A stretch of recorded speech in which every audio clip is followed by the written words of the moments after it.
It's like a famous Uber napkin, where basically the concept was they were showing supply and demand, and basically more demand for cars, right, makes more drivers, which basically makes more geographic coverage or saturation, which makes faster pickups, which makes more demand.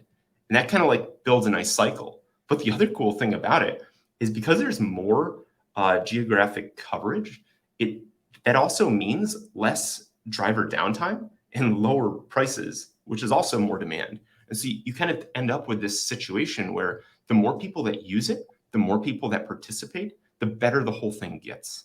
And that's where I think blockchain has kind of cut themselves off, because what it did is it put them in a situation where they have this massive transaction fee well that's coming out, waterfall of cash just pouring out. From our estimates, minimum $10 billion a year is being spent on transaction fees.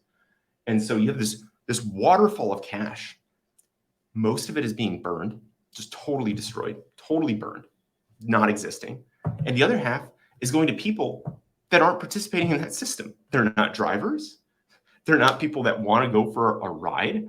And by that, I mean, they're not people that are spending on transactions, and they're not developers. So it's like, it kind of seems like really simple. Just take that waterfall of cash and just route it back to developers. And that's it. And now what happens is the more use of that system, the more that goes to developers, the more developers want to compete for that cash, the more that they want to participate in that system.